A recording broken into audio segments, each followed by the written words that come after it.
Hello,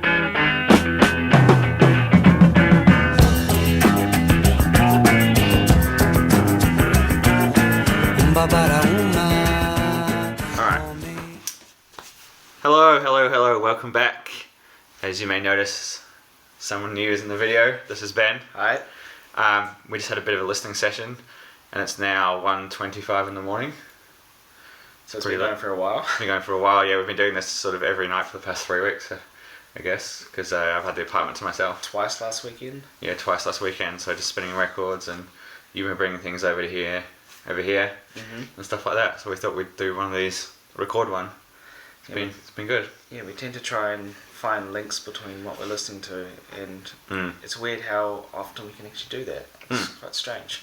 Yeah, it's really cool, and I think you've been enjoying listening to I've got a new tone arm and stuff, and you've been enjoying listening to how good that sounds. It sounds good. Yeah. I've been impressed by how drastic a difference in sound it's made.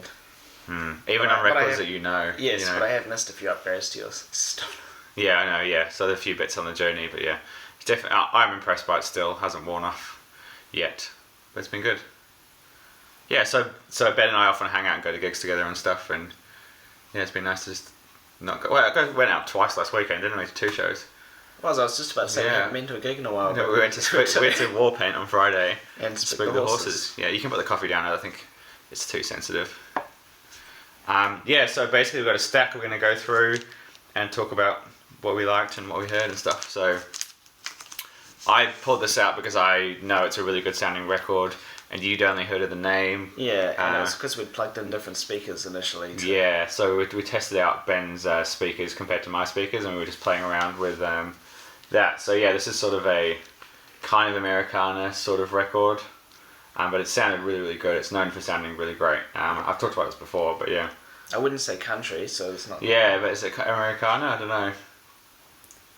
Yeah, I'd say that's appropriate. Yeah. Anyway, good. Really I was because I knew the name. Yeah, was it what you thought it was going to be like, or? Not really, no. Not really, no. And I was quite surprised when I just saw it was 1988. Yeah, because it doesn't sound like an 80s record at all. It sounds like a 90s record. Yeah, it does, yeah. And then you picked, well, this is your record that you brought along with you, which ended up being quite a nice link. Because we had talked about it before. Yeah, Grantley Buffalo Fuzzy. So do you want to explain the whole thing with this?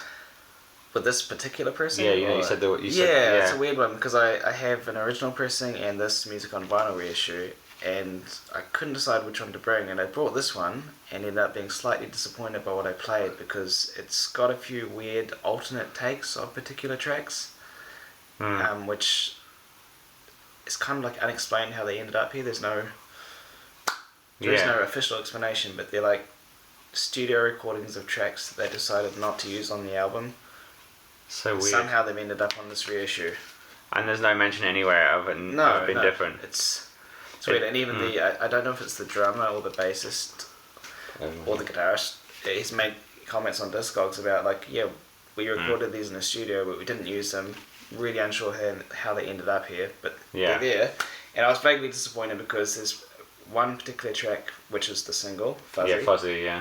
Which when I played it, I was like, oh, this is not how it sounds. And I wanted to play you the original track, but it still sounded good. Like, it did sound good. It was good. I enjoyed it. I mean, it's like, it's like 90s rocky, but sort of... Almost Americana. Almost Americana, That's why there's that link. Yeah, it's good. I really enjoyed it. I did. I know, the first track really well and Fuzzy really well. I actually know the first 3 tracks really well, and then I don't really remember the rest. They are, in my opinion, the first 2, this one and is that Mighty Joe Moon, I think the second album? Yeah. It's a mix of really, really, really good tracks and some kind of mediocre tracks, but they're still worth checking out. Yeah. I sort of took it somewhere a bit different, and the vocals of that reminded me a bit of this, but you said it was more of the production, so this is a band called James. This is the album called 7, so we played the song called Sound. Do you remember this? I do. Yeah, and I said it sounded a bit like U2 in parts. There was a particular guitar section that sounded very U2. Yeah, I really like this band. It's a good one. I enjoyed it? Yeah. Yeah. And It's cool. It's probably the song we've played isn't really that representative of the whole album, but yeah, it's really good. Yeah, and then it led into a Creation Records record, if I remember right. Yes, I think it did. Yeah, so I played you this and The House of Love, which is really cool. Which again has a very, we were talking about the cover art itself, it's pretty certain it's the same photographer as Slow Dive Suplucky. Yeah, definitely, because it has that really blown out white. I feel like I'm doing this, I need to be going to the middle. Right. To be into the thing. Because I keep doing this over my head, but it's getting chopped off. Yeah, and I quite enjoyed this. It definitely has that Creation Records sound to it, and it's it's I think I said it's almost like they didn't quite have the magic that maybe Slow Dive or My Bloody Vampire had, but it still sounded really good. Yeah, definitely. Yeah. I guess it's more songwriter based. I just realised we've got like a big face, a baby. And another face. And another face, like just in a row there. It's kind of like a weird thing. I don't know if that continues, but can't remember where we went after that. So that was 2 creation-y things. Oh yeah, I picked this one, 4AD, Arcane. Yep, which you had played me the Arcane 99 at some point. Yeah. Which sounded different. Yeah. This is our first one. So this is produced by Robin Guthrie of Cocktail Twins. So it had that really big, and then that really sharp guitar sound to it. Yeah, really sort of scratchy and I enjoyed it. It was really good. I really like this one. It says an EP. So I found these 2 together for $5 each at that thing I was telling you about. Which never happens. Never happens. You're not going to find that at a school fair. No, which I did. So it was very weird. Anyway, I went back. That was last year, and I went back again. It was a couple of weeks ago. Yeah. I went back again this year. The lady wasn't there who was selling them all, but we tried. Oh yeah, this is your one. Wow, this is cool. Why did we play that one? Because there was definitely a link. Oh, just the vocals. Yeah, it was the slightly dreamy vocals and the slightly. It is a bit of a jump, and the reason I chose this one was the Spook the Horses gig we went to last week. I was trying to find something along the same lines of what we heard, but I couldn't find something quite appropriate. So this is kind of a less harsh version of that. So the band's called Nadja. Nadja, yeah. Kind of like a fuzzed out, doomy. It's kind of metal, but not really. Yeah. And it took a long time to get going, to be honest. Like it's been like 10 years since I listened to it. But once we got into the vocals, I really liked it. It definitely had that almost the Creation Records like dream poppy shoegazy sound to it. I almost like it like that, just without the cardboard on it as well. So I guess it started off with like a really fuzzy, quite repetitive, drony sound, and it sort of like. It's like the sun burnt through the clouds and it became quite uplifting and the vocals came through and stuff. Yeah, but they're very, the vocals are really buried, like you have to really pay attention to hear them. So the band's called Nadja and the album's called Touched. That was really good. I actually really enjoyed that a lot. That was really cool. Dead Sea, I played you this and I said this is a stadium rock record and you saying you've been meaning to check them out for a while. I have, so but I've not really known where to start. No. Was this what you expected or not really? Not really. Like I wasn't really sure what I expected. I kind of expected noise rock without really knowing what that means. Yeah. And what did you say that the guy self-described as? A free noise is a sort of vague genre, which I don't really know if I get behind that, but I really like this record. It's really good. Yeah, I enjoyed it, and it kind of did have an appropriate link to the Nadja stuff because it had the same slightly repetitive build up for a long time. Yeah, definitely. Except it sort of built up and didn't really go anywhere. Like the Dead Sea one sort of builds. It does. It builds in a different way though. Like, there was that riff thing that you were saying. Yeah, was it this one? Yeah, was that one where you were like, it sounds like the guitarist has found it was like, I've got a cool riff, I'm it. gonna just keep going on this. Yeah, and then I played one track off this album. I tried to play the track. Which is another Dead Sea album. Dead Sea called The White House. Yeah, which is really cool. Whenever I think of this, I always think of the White House in Auckland on on Queen Street. You know, it's not obviously the same, but there's a brothel called the White House. I used to walk past lots of times, going up to gigs and stuff. You've mentioned that before, actually. That album. Yeah, it just reminds me of it. This is what you played.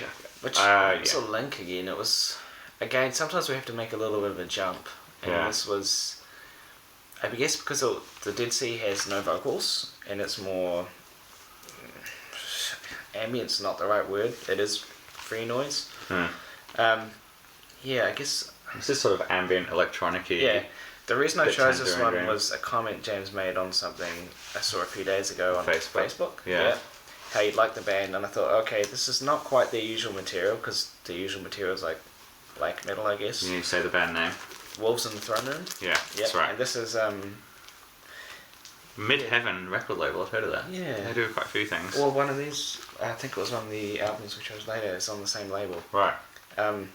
It's kind of, I said Tangerine Dreamish. Yeah. And it's definitely not is, yeah. overall, but in parts. Yeah, definitely.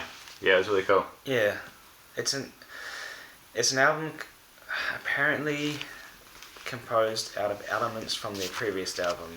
Oh, really? Yeah, I didn't know that. like taking pieces they made from that album, but sort of using them to create a more soundscapey album. It's different. I liked it. It was cool.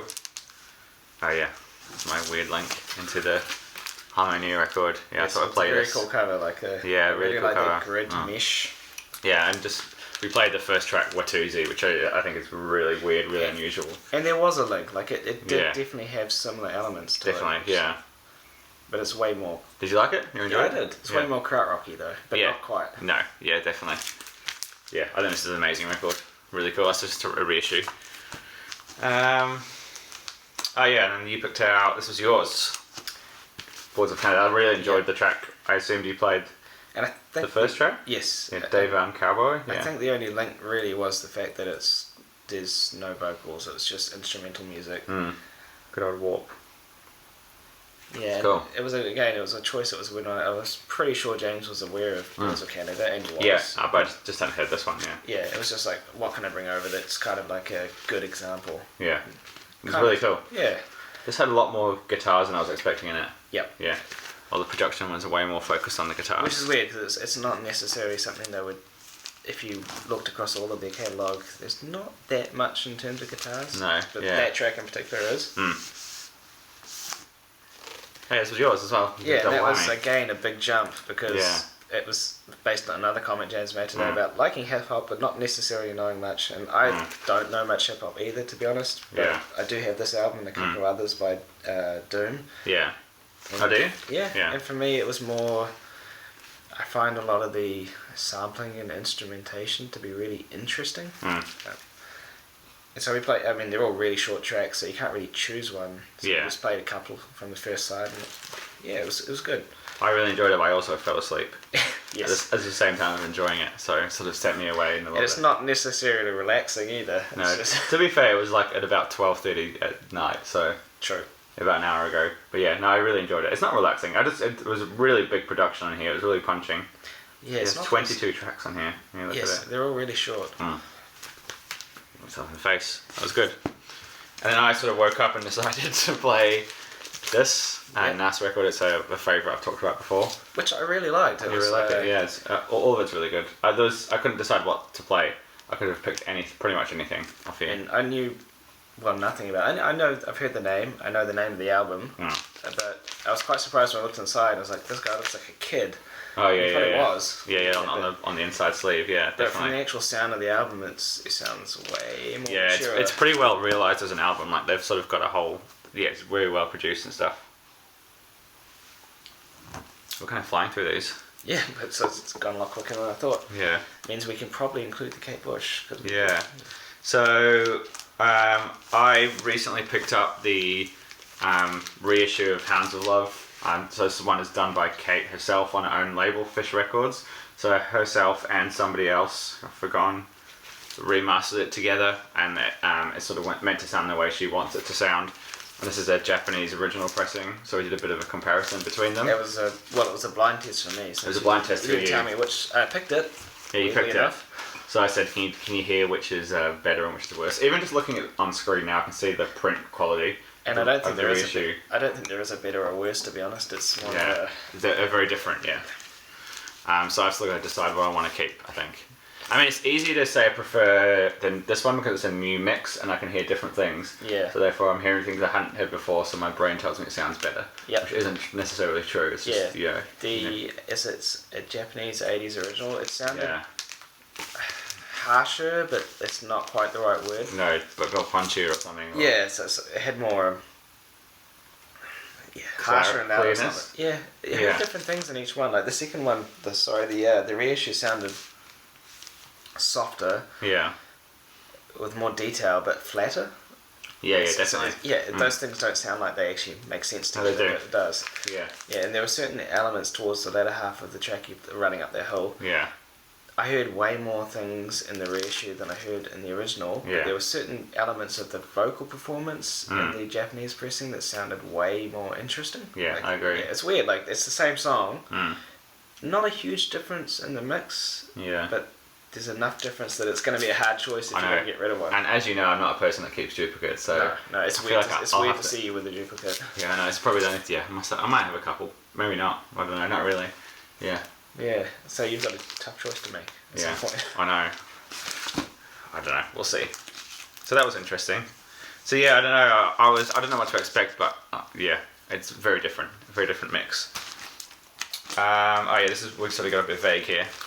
This is an Alistair Galbraith record I played to you. Yep. And you were saying it reminds you of Coil. Yeah, it does, because you played me another Alistair Galbraith last week, and it was like, oh, this sounds really like later era, like late 90s, early 2000s Coil. Like this almost spoken word with real dreamy soundscapey music. It definitely takes you to a place, definitely takes you away. So the album's called Bell Say Your Time.